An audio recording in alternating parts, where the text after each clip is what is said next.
Hey guys, Mrs. Traver here. We're going to do our notes on section 5.4, simplifying rational expressions. So I'm going to start us off with something that seems a little bit lame, which is we're going to look at simplifying 6 over 10. And this is something we've done a million times before, but I want to do it out like the long way once so that you can then kind of see what's happening in the problems that are more complicated. So if we factor the top, we would have got 3 times 2. And then the bottom, we would have got 5 times 2. And we do that in order to cancel out those 2's. So that way we have a more simplified answer of 3/5. So this idea is what we're going to end up doing in the problems below as well, where we take something and factor it and then hope that the bottom and the top have something that cancel out with each other. So we're not using integers. We're going to use rational expressions instead. So our first one will look like this: x squared minus 3x plus 2 over x squared minus 5x plus 6. So we got a couple quadratics here, and we're going to factor the top and we're going to factor the bottom, and let's see what happens. So I know that I'm going to end up having 2 parentheses on top and bottom, so I can kind of get myself started like that. And then we're looking for factors of 2 that add to -3. The only way to make a 2 is with a 1 and a 2. And it's positive 2, so it was either both positives or both negatives. It would have had to be both negatives to make a -3. So -1 and -2. So -1 times -2 is 2, and -1 minus 2 is -3. So that one's good. On the bottom, we want to make a 6. You can do that with a 1 and a 6. And because it's positive, both of them are positive or both of them are negative. So if we did both positive, we'd get a 7. That's not good. If we had both negative, that'd be a -7. That's not good. So we can't use 1 and 6. We can use 2 and 3, both negative. So x minus 2 and x minus 3. So we've got some canceling that can happen here. Notice x minus 2 is a factor of both of these. So it'll cancel on top and bottom. And then on the top, we just have x minus 1, and on the bottom, x minus 3. For number 3, let's do x squared minus 2x minus 3. And on the bottom, we'll do x squared minus 7x plus 12. So very similar to the last one in setup.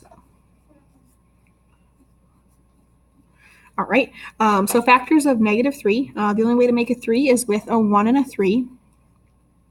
One of them's positive, one of them's negative to make a negative, and the bigger one will have to be negative in order to make a -2 when you add. So we've got x plus 1 and x minus 3.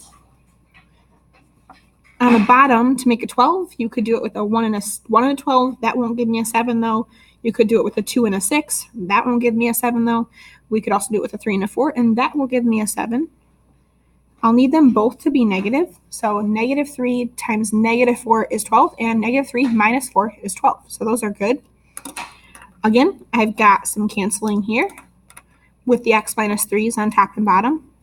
So on my top, I have x plus 1, and on my bottom, I have x minus 4. All right, let's look at a different one. How about 3x squared minus 3x minus 6 over x squared minus 4. So on my top, notice what's different about this quadratic on the top is that it does not have an a value of 1. It's got a different number out there.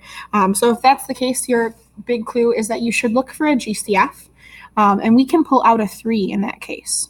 So if I pull out a 3 on the inside, I'm left with x squared minus x minus 2. Usually I like to do the whole top and then do the whole bottom. So let's stick with the top while we're thinking about it. So we're going to get this to be 2 parentheses up top. Factors of 2 that add to -1. We can only make a 2 with a 1 and a 2. And the bigger one will have to be negative. So x plus 1 and x minus 2. So the top's good. The bottom, x squared minus 4. It's kind of like if we write this as having 0x, we can remember that there was actually a rule here with difference of squares. So this is like x squared minus 2 squared. And if we're doing it with the long way, we can look at it as what it multiplies to get -4 and adds to get 0. Well, the only way to make a 4 is with a 1 and a 4, but that won't cancel out to give me 0, so we'll have to use 2 and 2. One will be positive and one will be negative. So this will be x plus 2 and x minus 2.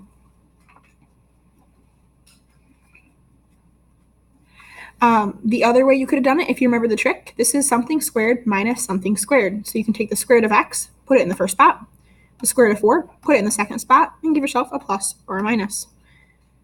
Now that we've factored fully on top and bottom, we can see that this x minus 2 is in common with each of those. So our final answer factored is 3 times the quantity x plus 1 over x plus 2.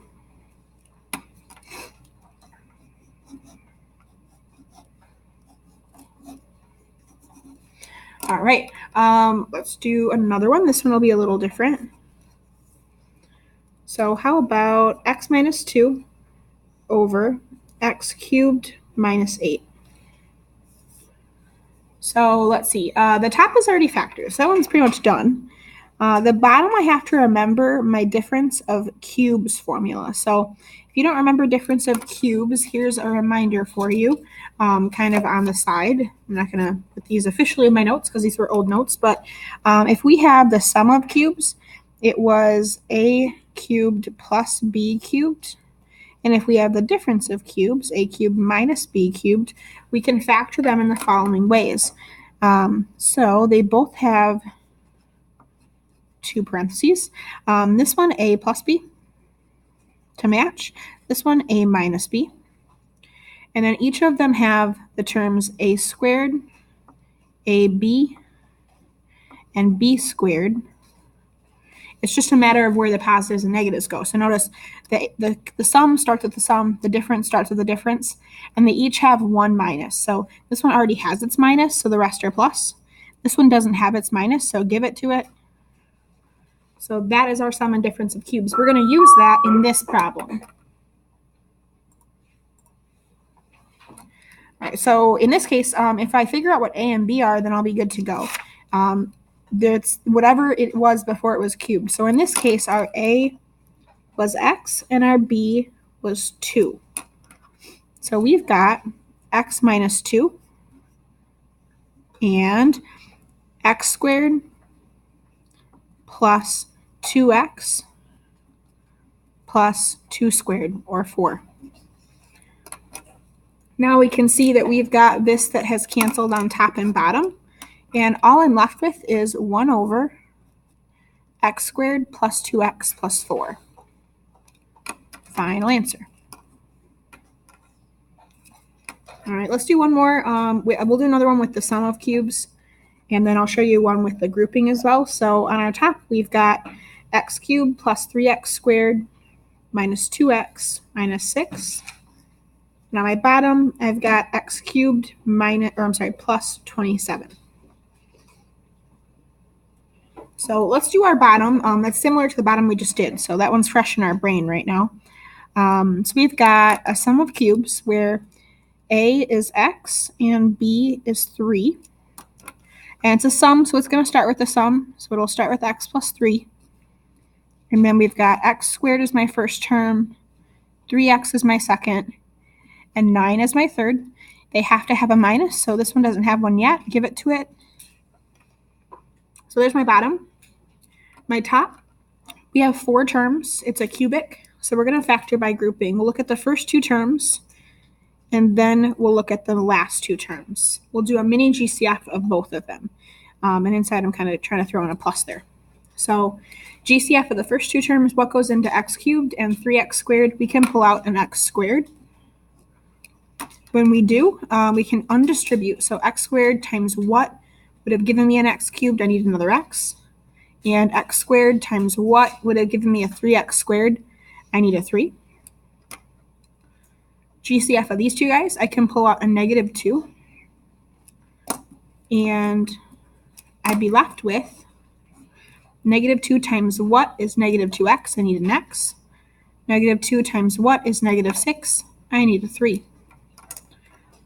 So to finish this problem out, the top has a little bit more to do. We've got x squared of these things minus 2 of these things. So we have a total of x squared minus 2 of these things, and these things have been x plus 3's the whole time.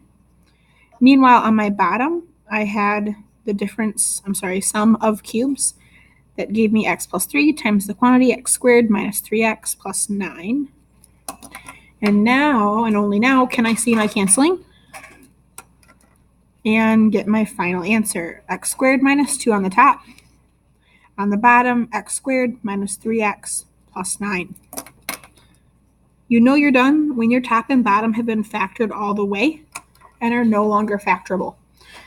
So these are made up of a combination of GCFs, factoring quadratics, factoring cubics, and then remembering your special difference of squares and as well as sum and difference of cubes. So that's a little bit of everything on these notes. Hopefully that helps you out. I will see you guys next time.